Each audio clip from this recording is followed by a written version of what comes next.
Fala galera, mais uma vez aqui para mais um EBD. Nesse domingo de manhã vai ser o horário em que vai ser postado lá no grupo da Igreja Batista Missionária do Riachuelo. E você que está acompanhando pelo canal também está tendo a oportunidade de assistir essa EBD, essa escola bíblica dominical. Nós vamos continuar o estudo de alguns vídeos anteriores falando sobre o perdão de Deus. Hoje, mais especificamente, sobre a confissão de pecados a partir do famoso versículo de 1 João 9, né? Se confessarmos os nossos pecados, ele é fiel e justo para nos perdoar os pecados e nos purificar de toda a injustiça. É o que está lá em 1 João capítulo 1, verso 9. Nós vamos usar esse versículo, explicar, falar um pouco sobre ele. Alguns vídeos anteriores eu tinha falado que nós íamos chegar lá, mas tinha que ter todo um contexto, toda uma introdução sobre o perdão de Deus, os efeitos dele na nossa vida. E agora chegou a hora da gente dar uma destrinchada nesse texto, né? Ler ele, relê-lo e ver o seu contexto e a aplicação dele para a nossa vida. E eu só queria esclarecer que a minha questão com confissão de pecados, com confessar pecados, não há problema nisso, não há nada de errado em confessar os pecados. Mas a gente tem que entender o papel dela na nossa vida, o papel da confissão de pecados na nossa vida, e é isso que eu quero relatar. A minha questão é mais com aquela confissão de pecados tradicional, de eu me ajoelhar na minha cama à noite e tentar relembrar todos os pecados que eu cometi durante o dia, o que eu fiz, o que eu deixei de fazer, o que eu fiz e não fiz. Então, essa é a questão, e eu quero introduzir, eu quero explanar sobre um outro tipo de confissão. É o que eu interpreto desse versículo, o que eu interpreto dos versículos a respeito disso, a respeito de salvação, a respeito de perdão de pecados. E mais à frente vocês vão entender mais ou menos o que eu estou falando, mas é o que eu queria deixar claro, que minha questão não é essa. A questão não é com a confissão, mas o porquê da confissão. Mas vocês vão entender no decorrer do vídeo. Vamos lá, 1 João capítulo 1. O verso 9, se for tirado do contexto, ele pode levar a crer que a justificação, né, a nossa salvação, ela é condicionada ao confessar os pecados. Porque realmente é o que o versículo diz. Se ele bota uma condicional, confessarmos os nossos pecados, ele é fiel e justo para nos purificar, nos perdoar os pecados e nos purificar de toda injustiça. Mas vamos dar uma olhada no contexto dele, porque 1 João foi escrita para combater o gnosticismo. O que era o gnosticismo?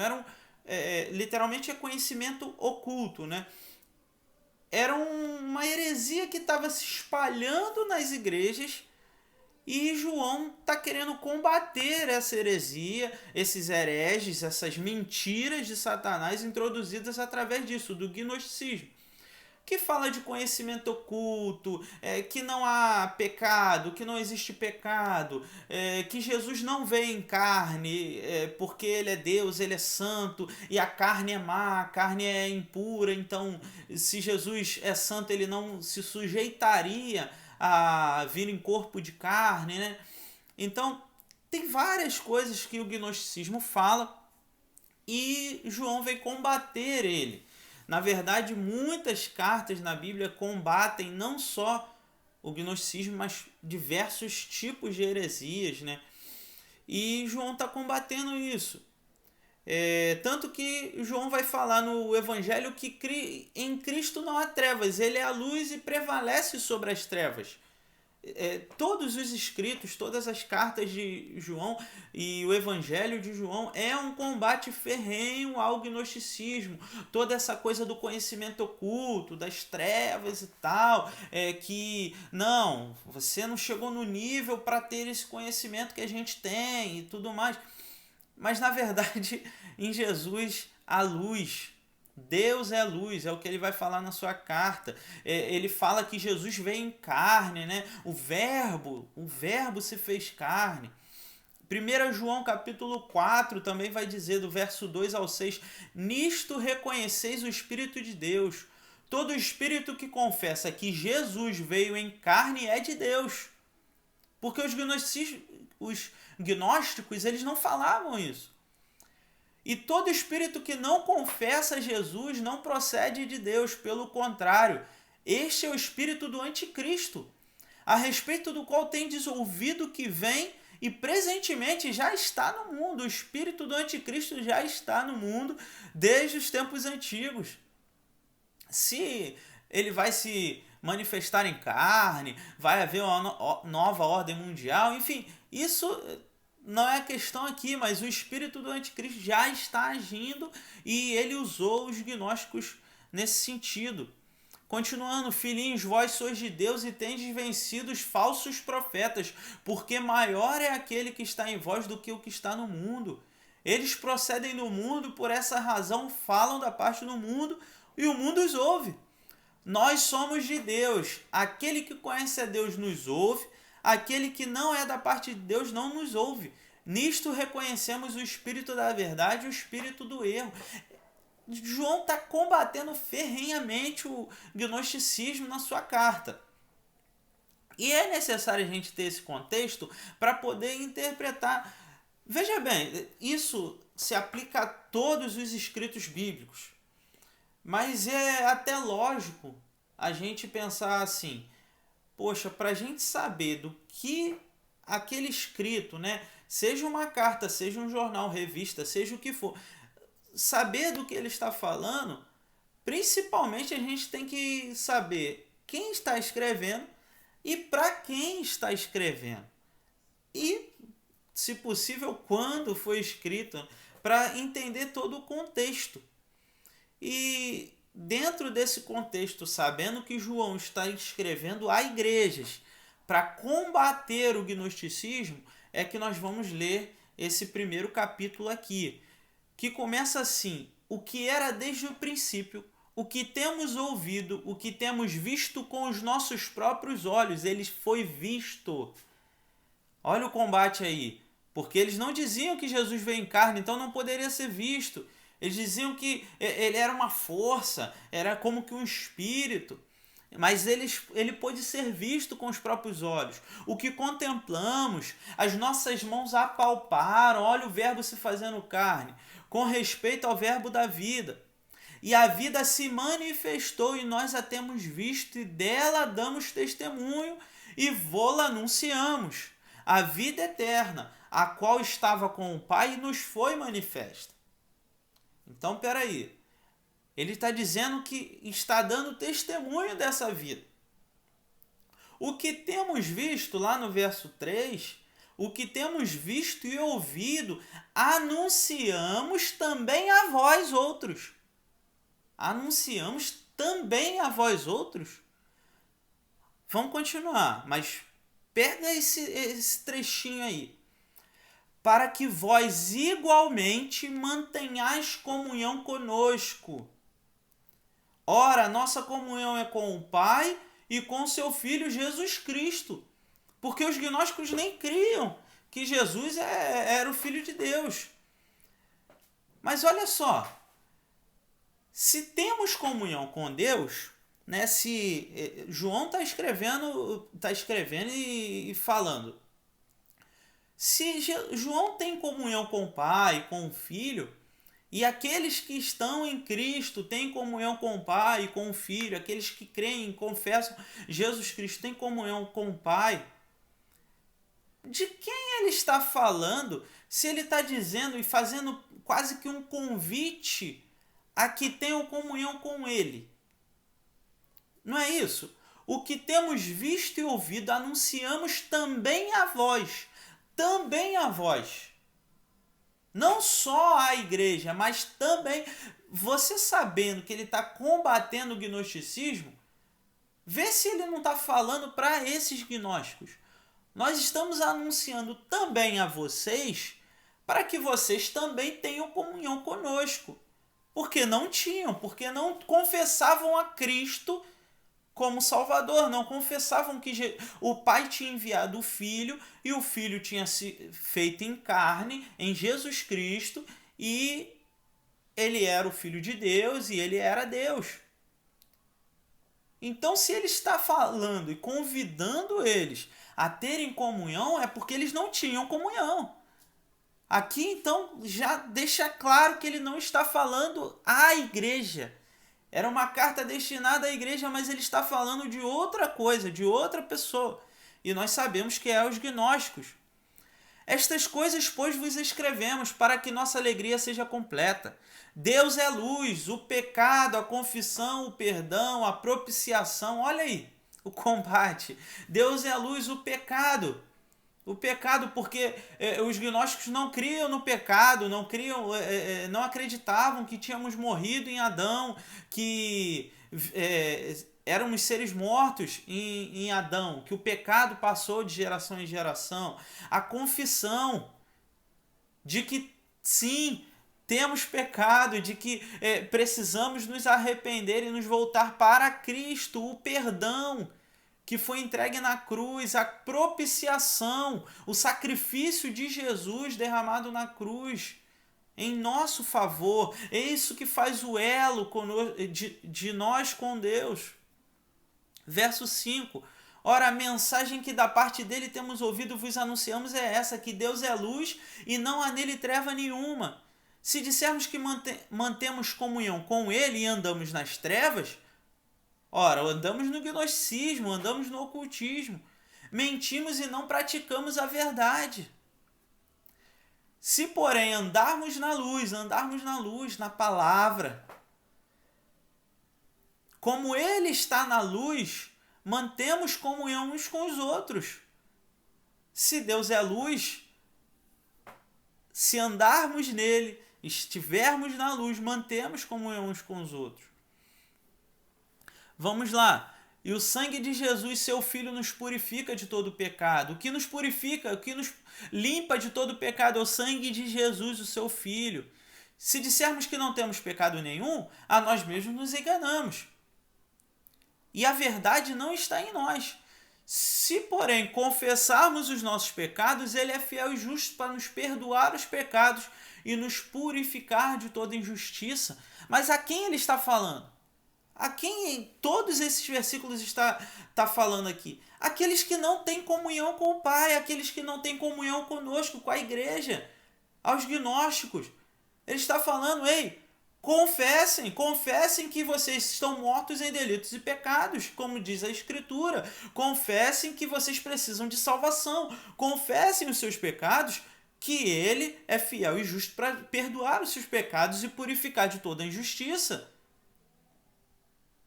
Mas aqueles que não estão na luz, aqueles que não estão em Deus, aqueles que não receberam o perdão de Cristo derramado na cruz.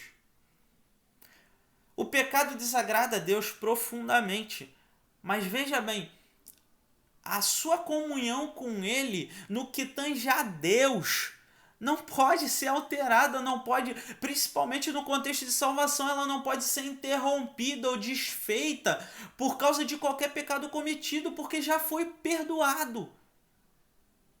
A partir de quando cremos no sacrifício do Filho, nos entregamos a Jesus, recebemos dele o seu perdão e estabelecemos essa comunhão com o Pai. Isso não pode ser desfeito por causa do que eu cometo agora, porque já foi perdoado na cruz. E isso não é no cronos, não é no cronológico, porque o cordeiro foi sacrificado, foi emolado desde a fundação do mundo. Imolado. Se fosse uma questão do pecado interromper ou cortar a minha comunhão com Deus totalmente, então eu nunca tive comunhão com ele, ele nunca teve comunhão comigo, porque ele já sabia que eu ia pecar. Ele sabia, e a gente peca por atitude, pensamento, palavra, ação, o que eu faço, o que eu deixo de fazer, a gente peca por tantas coisas. Mas ele já conhecia, ele já sabia que eu ia pecar. Mesmo assim ele entregou seu filho, mesmo assim ele me recebeu como seu filho adotado em Jesus. E isso não pode ser desfeito. Ele já sabia de tudo. Olha o que diz 1 Coríntios 1,9. Fiel é Deus, pelo qual fostes chamados à comunhão de seu Filho Jesus Cristo, nosso Senhor. Foi Deus que o chamou à comunhão, o convite foi dele, não meu. Não fui eu que de alguma forma fui atrás de Deus, porque nada do que eu pudesse fazer me aproximaria dele, somente o sacrifício de Jesus.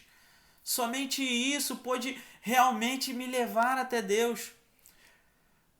Quanto mais a gente fala sobre o pecado, mais consciência do pecado isso gera, isso desenvolve em nós. Quando Deus quer que, na verdade, a gente desenvolva a consciência da justiça, da nova identidade que recebemos. A consciência de justificados em Cristo. Vamos dar uma olhadinha lá em Hebreus capítulo 10, só 4 versículos. Olha só, a lei foi dada por Moisés, e ela não é um modelo completo e fiel das coisas verdadeiras. É apenas uma sombra das coisas boas que estão para vir. Os mesmos sacrifícios são oferecidos sempre, ano após ano. Portanto, como pode a lei, por meio desses sacrifícios, aperfeiçoar as pessoas que chegam perto de Deus? Se as pessoas que adoram a Deus tivessem sido purificadas dos seus pecados, não se sentiriam mais culpadas de nenhum pecado e todos os sacrifícios terminariam. Em vez disso, esses sacrifícios realizados ano após ano servem para fazer com que as pessoas lembrem-se dos seus pecados, se lembrem dos seus pecados. Aí pula lá para o verso 10, terminamos no verso 3, pula lá para o verso 10. E porque Jesus Cristo fez o que Deus quis, nós fomos purificados do pecado pela oferta que ele fez uma vez por todas do seu próprio corpo. Então, o que te purifica do pecado? A oferta que Jesus fez de uma vez por todas. E não o dia a dia confessar diariamente os pecados. Porque, sim, isso tem o seu lugar, eu já vou falar sobre isso, mas a confissão de pecados serve para nos aproximar de Jesus quando não temos comunhão com Ele. O confessar dos pecados, o reconhecer que sou um ser pecador, morto em delitos e pecados, estive em Adão, recebi de Adão a herança pecaminosa. Mas isso, o reconhecimento disso e de que só em Jesus e no sacrifício dele eu tenho o purificar, eu tenho o lavar dos pecados, desses pecados, isso me leva à comunhão com Deus e não pode ser desfeita de forma alguma. Porque o sacrifício de Jesus é único e isso abole todos os sacrifícios que eram feitos diariamente, todos os anos, ano após ano, como diz Hebreus. O sacrifício de Jesus é suficiente. Essa confissão de pecados é uma prática judaica vindo a partir da lei, que fazia eles conscientes do pecado. Tanto que os líderes confessavam o pecado pelo povo. Agora você vê, Paulo não fala sobre confissão de pecados em nenhuma de suas cartas. Paulo, ele escreveu ali anos 50, anos 60, né? Escreveu suas cartas por ali, por esse período, principalmente nos anos 60 depois de Cristo. Em nenhuma das suas cartas ele fala sobre confissão de pecados. Não é interessante? E 1 João, a carta de 1 João, ela foi escrita 90 anos depois de Cristo. Então foram 90 anos para se ter um ensino, um escrito de algum dos apóstolos que viram Jesus, conheceram Jesus, e nenhum deles relatou sobre confissão de pecados até que 90 anos depois, João, na sua primeira carta, ele escreve e fala sobre confissão de pecados. Então quer dizer que nesses 57 anos que não houve pregação nenhuma sobre confissão de pecados, o que aconteceu com esse povo? O que aconteceu com a igreja que estava nesses 57 anos? Desculpe. Olha o que João vai falar na sua primeira carta, no capítulo 2, verso 1. Filhinhos meus, logo depois, lá do verso 9, logo depois dele falar aos gnósticos, como já verificamos. Filhinhos meus, estas coisas vos escrevo para que não pequeis. Se todavia alguém pecar, temos advogado junto ao Pai, Jesus Cristo. Olha que ele muda o tom de voz. Ele chama filhinhos. Aí sim ele está falando com a igreja. Essas coisas vos escrevo para que não pequeis. Mas olha, caso você peque, tem um advogado junto ao Pai que vai interceder em seu favor. Jesus Cristo justo. Olha o versículo 12 do capítulo 2. Filhinhos, eu vos escrevo porque os vossos pecados são perdoados por causa do seu nome, se referindo a Jesus, por causa do nome de Jesus. Então não é pelo confessar dos pecados. Olha o que diz o confessar. Olha o que significa o confessar. Confessar vem do grego, homologueu. O que está lá no original, o que João realmente escreveu foi homologueu, que nós traduzimos por confessar. E ele literalmente quer dizer a mesma coisa que Deus diz a respeito de. Dizer a mesma coisa que. Se a gente for mudar essa palavra para esse contexto, em vez de traduzir como confessar, só um instante, ok, quase que deu ruim ali no celular, mas vamos continuar. Dizer a mesma coisa que Deus diz a respeito de. Olha, vamos colocar lá no verso 9, no capítulo 1, verso 9. Se confessarmos os nossos pecados, Ele é fiel e justo para nos perdoar os pecados. Vamos mudar o confessar? Se dissermos a mesma coisa que Deus diz sobre os nossos pecados, Ele é fiel e justo para nos perdoar. E o que Deus diz sobre os nossos pecados? O que Deus diz sobre os nossos pecados? Que eles são purificados em Cristo. Então, confessar dos pecados não é uma repetição dos pecados, mas dizer a mesma coisa que Deus diz a respeito desse pecado. Ei, Deus diz o seguinte: o seu pecado foi perdoado em Jesus. Então, quer confessar os pecados? Ao invés de se dobrar e só gerar remorso a respeito do seu pecado e parar no remorso, já falamos sobre isso em outro vídeo. Ah, Senhor, eu pequei mais uma vez sobre isso, eu pequei, eu errei nisso. Confesse o que Deus diz sobre o seu pecado. Se dobre diante dele e diga: ah, Senhor, eu errei mais uma vez, eu errei nesse pecado, mas o seu sangue de Jesus me purifica, me santifica, me limpa de todo o pecado que eu cometi e me habilita a não pecar mais. Esse é o ponto fundamental. Confessar diariamente: Deus, o seu sangue, o sangue de Jesus, o sacrifício dele na cruz me diz que eu não preciso mais pecar, eu não preciso disso, eu não preciso recorrer mais a esse ou aquele pecado, porque não faz parte mais de mim. O que Deus diz a respeito de mim? Que eu sou nova criatura. As coisas velhas já passaram, tudo se fez novo. Eu tenho um novo modo de pensar, um novo modo de agir. Qual é o modo de agir do crente? A fé. Pela fé que o crente age, isso fala de ações. Fala de caráter. Viver pela fé não é somente crer que algo melhor vai vir, que o melhor de Deus está por vir. Não, viver pela fé é andar em santidade, é crer que eu não preciso mais andar no pecado, porque o sangue de Jesus me lavou, me purifica e me perdoa de todo o pecado. É isso que diz andar pela fé, é isso que diz o confessar os pecados. Esse que é o confessar. Enfoque nisso. Não tem problemas em confessar os pecados, mas confesse com esse foco, confesse declarando a palavra de Deus, declarando o que Deus diz a respeito desse pecado. É esse tipo de confissão que precisamos manter em mente, manter em foco, para produzir a mentalidade da justiça, não mais a mentalidade do pecado. Não mais a mentalidade do pecado.